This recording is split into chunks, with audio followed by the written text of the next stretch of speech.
Okay, I think enough time has passed since me releasing the combat demo that I can start talking about the design philosophy of the combat in my game. Combat is a very obvious weak area in the original DOS Prince of Persia games. The mechanics are generally similar across both games, and you can't even pull out your sword unless there's an enemy in front of you in Pop 1, so I'll be showing it off in 2.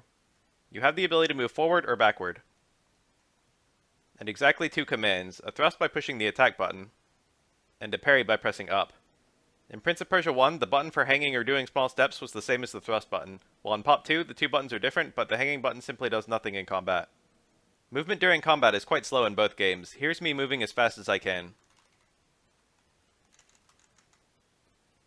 I definitely wanted something a bit more zippy, so one of the first things I did was make the player take faster steps. This especially applies when close to an opponent, where the steps become even smaller and faster for quick, precise movements.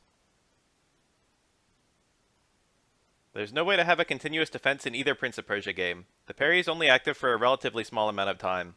But this is really no issue, since swings are slow enough that you can parry them on reaction. After a successful parry, you can hit the attack button to riposte. The opponent can actually parry the riposte and riposte back, which you can then parry. This creates a ridiculous situation where both player and enemy can lock into a never-ending loop of parry ripostes. Eventually the comms are simply programmed to drop one, just so the player can win the encounter.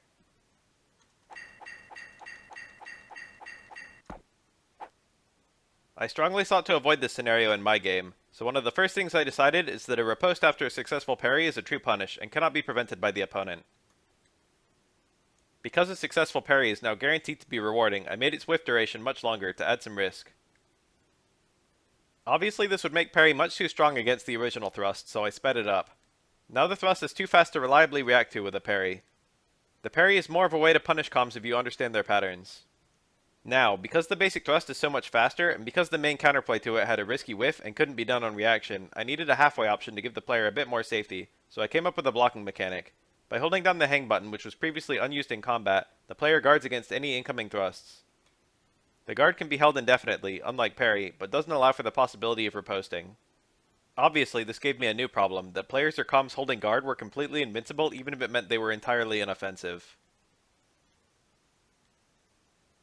So, I added a new attack. By pressing up in the attack key, the player now gets a powerful overhead strike, which cannot be guarded. The startup is quite a bit longer than the basic thrust. Otherwise, there would be no reason to use the basic thrust at all, but to further incentivize this attack, I additionally gave it quite a bit more range than the basic thrust. So what about counterplay for the overhead strike? Because of the long startup, it was fairly easy to simply step back on reaction to the swing. But this was very inoffensive. The parry had very nice synergy here. While the basic swing was too fast to consistently parry, one could reliably parry the overhead.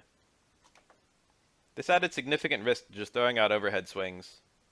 I think it also made defense a lot more fun, because you couldn't simply be mindless while guarding, you had to react to specific things your opponent did.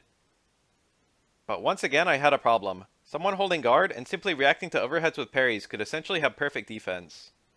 Not only that, but unlike the perfect defense you could have before by holding guard, this one had an offensive presence because you could riposte the overheads.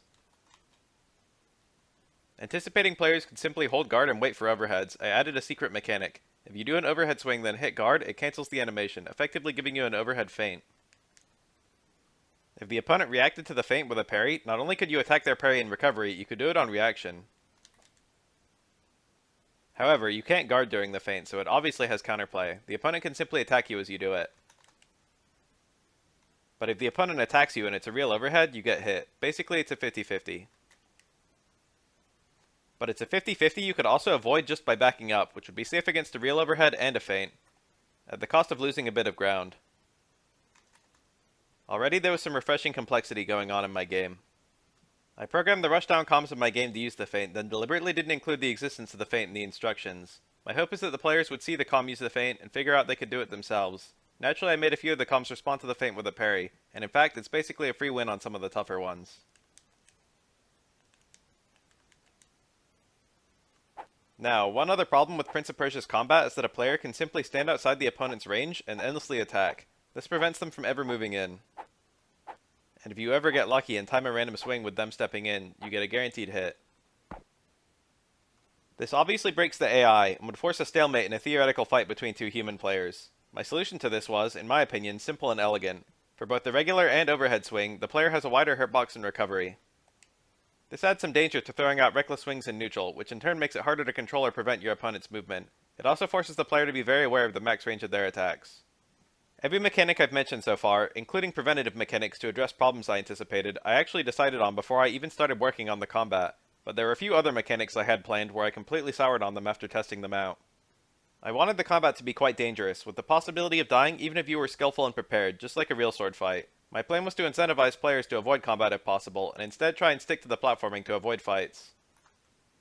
So a mechanic I initially conceived was that the player could tap backward right after taking damage to make the cut a glancing blow. If the player didn't do this, they would die instantly, or take double damage. I hadn't decided. We implemented this, and I immediately hated it. It definitely made the combat significantly more dangerous, but the window was too small and easy to miss, and I didn't want to extend the hit stop to make it easier. Additionally, it was too unintuitive and way too punishing. I axed this mechanic entirely, and never released a playable build with it. Another mechanic I had planned was that on a successful attack, the player could cancel to a forward step to maintain their pressure and gain ground. But if the attack was blocked, the forward step would be punishable.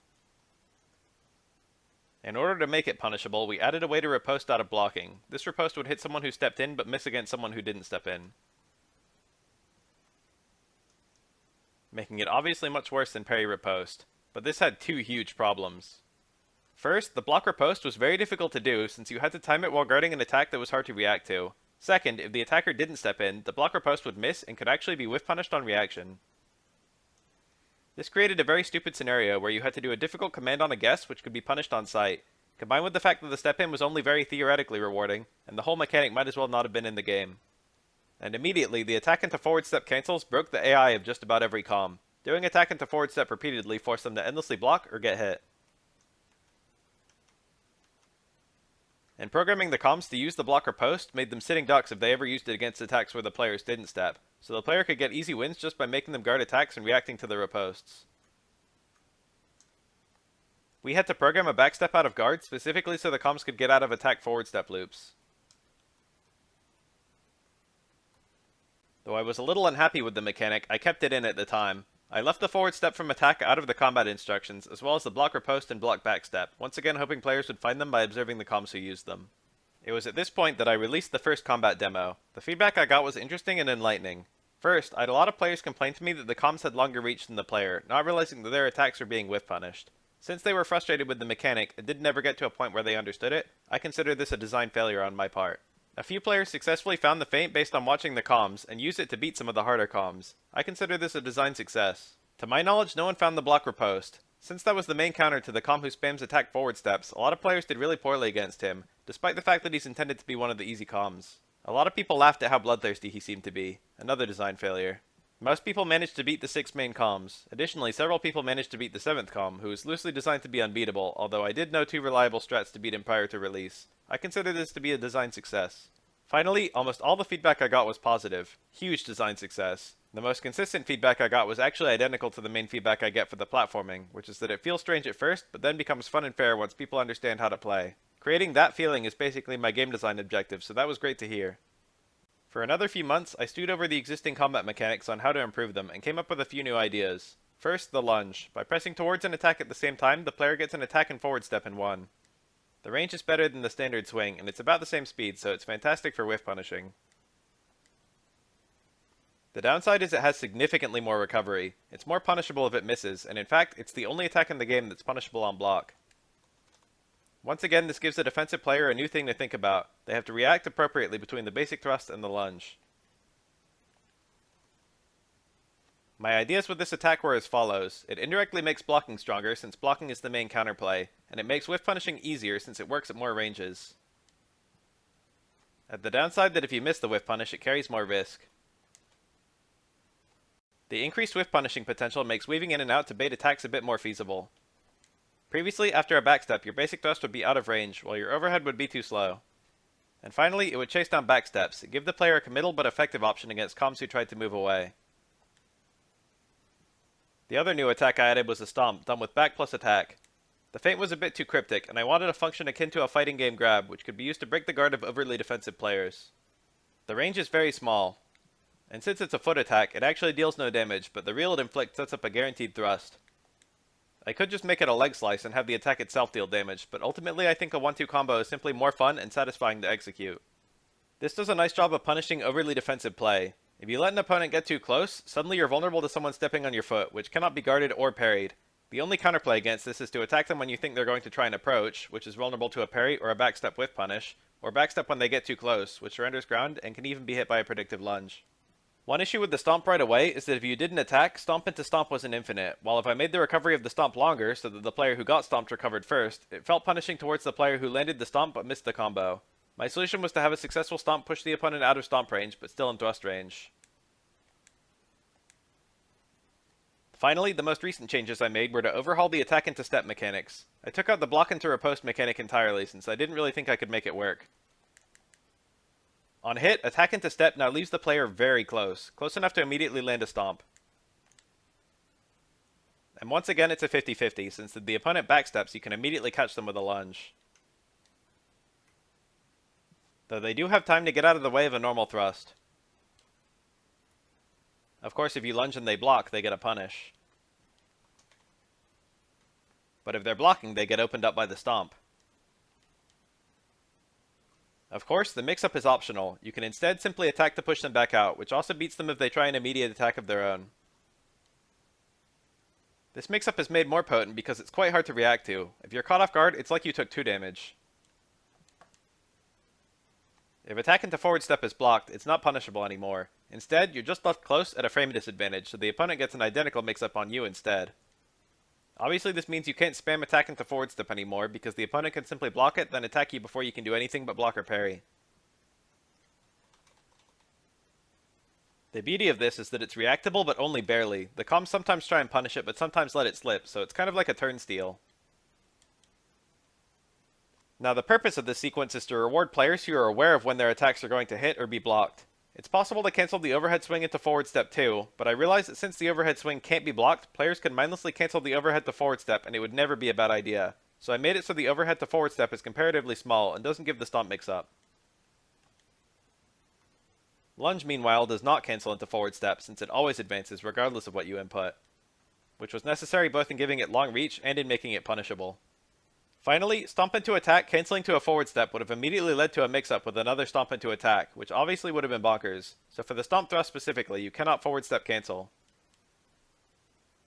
This especially works because the regular thrust had slowly gotten outclassed by other attacks. Overhead for range or guard break, lunge for whiff punishing, stomp for guard break.